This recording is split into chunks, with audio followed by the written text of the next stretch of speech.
അപ്പച്ചി ഉണ്ടായിരുന്നെങ്കിൽ I mean ആ ഒരു ലോസ് നമുക്ക് ഒരിക്കലും റീപ്ലേസ് ചെയ്യാൻ പറ്റില്ല. ഞാൻ ചിന്തിക്കുന്നതിന് മുമ്പ് ആക്ച്വലി മാത്യു ആണ് ചിന്തിച്ചത് നമുക്ക് അപ്പച്ചിയുടെ പേരിൽ നമുക്കിത് നിർമ്മിക്കാന്ന് എന്നോട് ഇങ്ങോട്ട് സജസ്റ്റ് ചെയ്തത്. ഭയങ്കര സന്തോഷമാണ്. അപ്പച്ചിക്ക് ഈ പറഞ്ഞ പോലെ തന്നെ ഒരു അവാർഡ് കിട്ടാത്തതിൽ എന്ന് വിഷമമായിരുന്നു. അപ്പൊ ഇപ്പൊ പ്യാലിക്ക് 2 സ്റ്റേറ്റ് അവാർഡ് കിട്ടി. അപ്പം ഇതൊന്നും കാണാൻ ഇല്ലാതായിപ്പോയത് ഭയങ്കര വിഷമം. പുള്ളിക്ക് ആത്മവിശ്വാസം ഉണ്ടായിരുന്നു. എനിക്ക് പണി അറിയാടി, എനിക്ക് ആരും കാല് പിടിക്കാൻ പോണ്ട കാര്യമില്ലെന്ന് എന്നോട് പറയുന്നു. പടത്തിലൊക്കെ സാറാണെങ്കിൽ കുറച്ച് വില്ലൻ കഥാപാത്രങ്ങളൊക്കെ ചെയ്തിട്ട് നമുക്കൊരു ചെറിയ പേടിയൊക്കെ തോന്നുമല്ലോ. വീട്ടില് ശരിക്കും എങ്ങനെയാ, അങ്ങനെ തന്നെയാണോ അതോ സിനിമയിലൊക്കെ എത്രയോ പാവം ഭയങ്കര സ്ട്രിക്റ്റ് ഡാഡാണ്. ഡയലോഗിന്റെ ആവശ്യമൊന്നുമില്ല, ഒന്ന് നോക്കിയാൽ മതി, നമ്മളെല്ലാരും ഉടനെ നന്നാവും. അതെ അതെ അതെ. പുള്ളിക്കാരൻ പറയും അപ്പൻ എന്ന് പറഞ്ഞാൽ അതൊരു ടെററായിരിക്കണം മക്കൾക്ക്.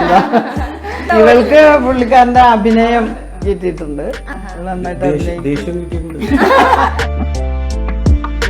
പുള്ളി ഒരു മാഗ്നറ്റിക് പേഴ്സണാലിറ്റിയാണ്. പുള്ളി ഐശ്വര്യ റായിനെ വേണമെങ്കിൽ വളയ്ക്കും. അതിനുള്ള കഴിവുണ്ട്.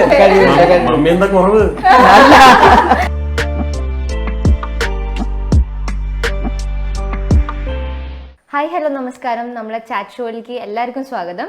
ഇന്ന് നമ്മളെ കൂടെ ഉള്ളത് നമ്മളെല്ലാവരും പ്രിയപ്പെട്ട NF വർഗീസ് സാറിൻ്റെ ഫാമിലിയാണ്. അപ്പോൾ welcome to the show. Thank you. അപ്പോൾ ഇവിടെ സാറിൻ്റെ മൂത്ത മോളായ സോഫിയ ചേച്ചി ഉണ്ട്. അപ്പോൾ ചേച്ചി എന്നെ എല്ലാവരും ഒന്ന് പരിചയപ്പെടുത്തി തരോ? പരിചയപ്പെടുത്താം. ഞാൻ ഏറ്റവും മൂത്തത്. എന്റെ ഏറ്റവും ഇളയ ആളാണ്. ഞങ്ങൾ 4 മക്കളാണ്. അതിൽ ഏറ്റവും ഇളയ ആളാണ് ഇവള് സേറ.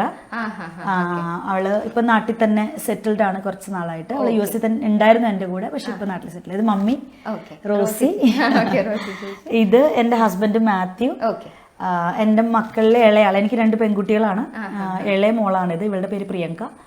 മൂത്തയാള് മേഘന. അവളിപ്പം US അവൾക്ക് ക്ലാസ് ഉള്ളതുകൊണ്ട് അവൾക്ക് നാട്ടിലേക്ക് ഞങ്ങളുടെ കൂടെ വരാൻ പറ്റിയില്ല. പക്ഷെ എന്റെ അനിയത്തിമാരിൽ ഒരാൾ US ഉണ്ട്.